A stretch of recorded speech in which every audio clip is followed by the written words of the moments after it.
Hello YouTube, this is Asatsi 5. I'm on the workbench, and I thought I'd do a little micro watch project video. I don't have my project watch yet, and basically what I'm doing, I got two watches in front of you. I got my Swiss-made Wangle Grenadier, and I got this Pebble which no longer works.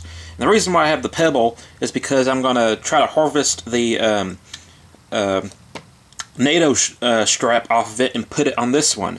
And some of my older videos referencing this watch is that it's titanium and the detents no longer work, so it comes undone all by itself occasionally.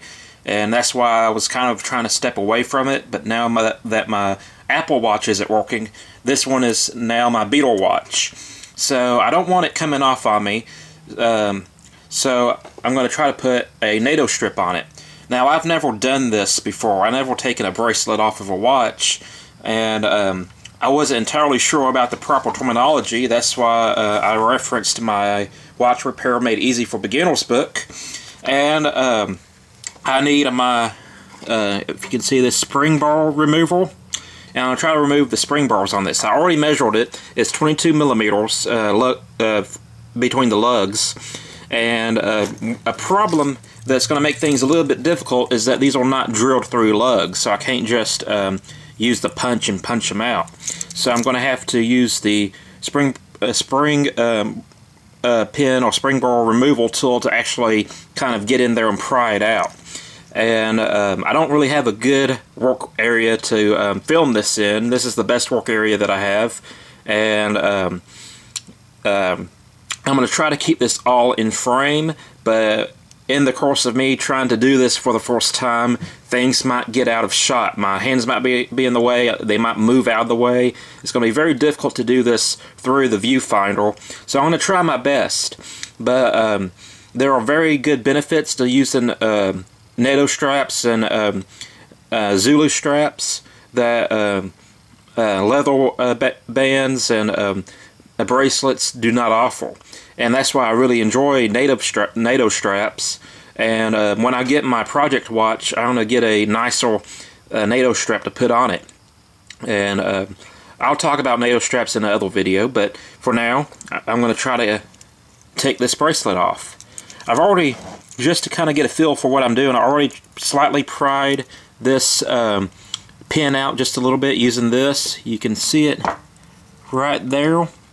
And like I said, I've never actually taken one of these off. This might spring off somewhere. I'm not entirely sure. But let's see if I can do this.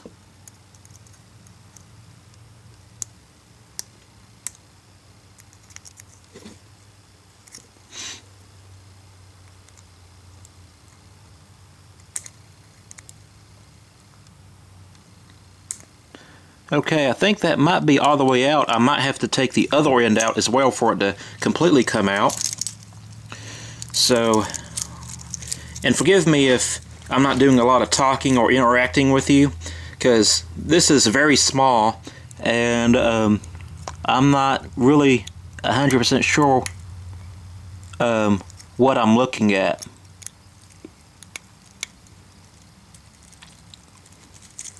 There we go. I've taken one side off.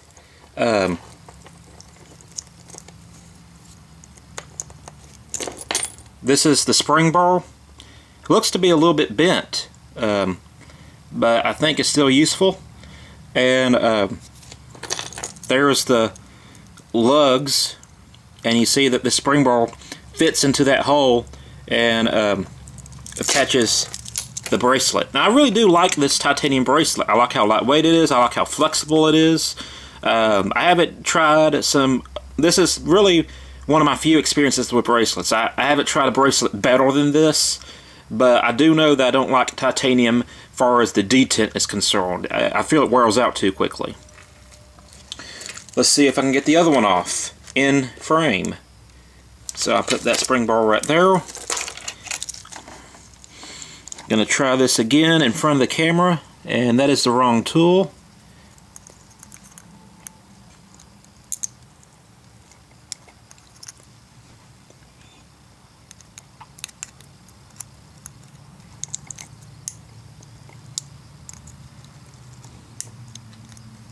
This one seems like it's going to be a little bit more difficult.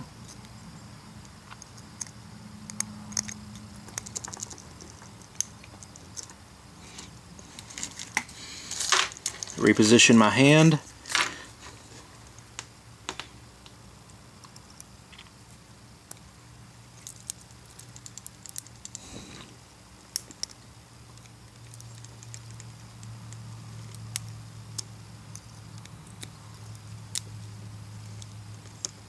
Okay, I think I got that one popped out. Don't know how much you could have saw because I wasn't looking through the viewfinder. I'll see about try zooming this in a little bit. And forgive me if I have dirty nails. They're not too bad, but they're just did get off work. Let's see. There we go. I think I got that in frame.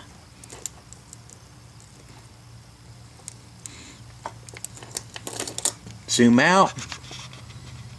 There is the watch. And it's still ticking, which is good. I think I was relatively successful in that. Now, all I should have to do is put the spring bars back into the watch and thread the Zulu strap through. And I'm going to try to do that for you in frame. And this is something that I've done with the what you call it, I've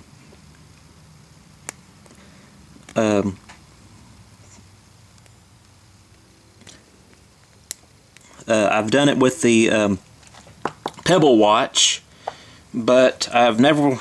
But those spring bars are not the best in the world.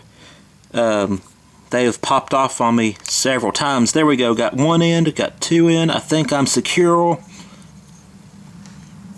I hope I got that in frame because I wasn't looking. But there we go. That is in.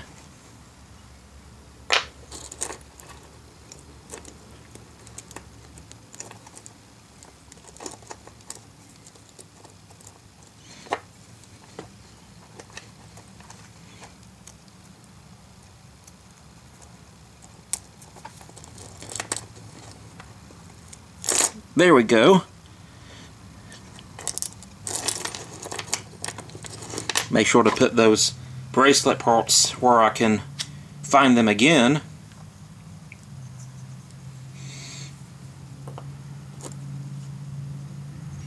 Let's see. Try to do this in frame again.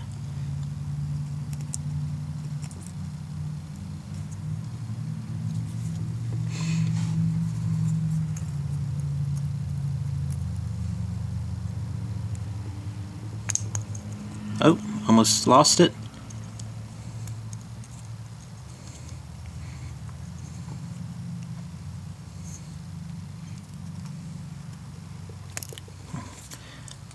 These do have spring tension on them.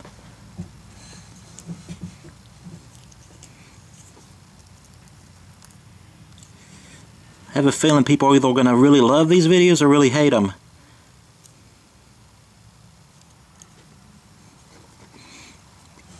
This last one's going to give me trouble, I can tell.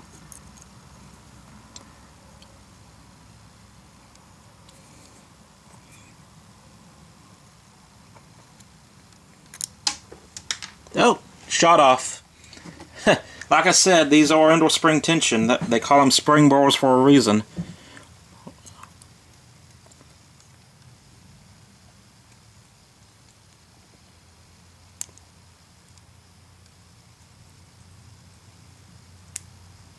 There we go. That should be in.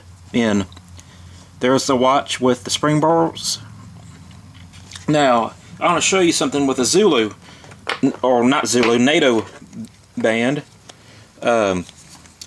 See the spring bars right there? These are really cheap and they pull out really easily, and it's due to the watch design as well.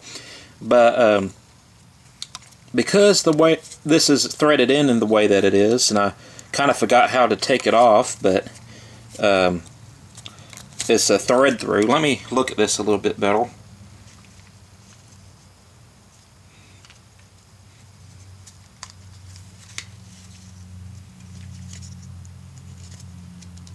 I might have to take the spring bars off of this. I didn't need to. There we go. The way that this is threaded through, if one of these spring bars were to pop off for whatever reason, let's just say this one popped off, it's no longer connected, it's still connected to the top spring bar. So if you're doing something like some kind of water sport, or even if you're just doing some kind of activity, if the spring bar were to fail, for whatever reason, you won't lose your watch. And I've had some experience with the bracelet failing on me and the watch being launched a good distance when I was flicking my wrist up to check the time. So I really love Zulus. They're more casual, you can get them in all different colors, but thanks to James Bond, we kind of have permission to use them in formal occasions. It's generally not recommended to wear a Zulu or a NATO, which are two different kind of bands, but they're similar.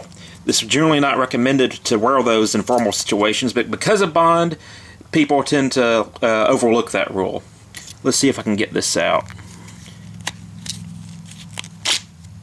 There we go.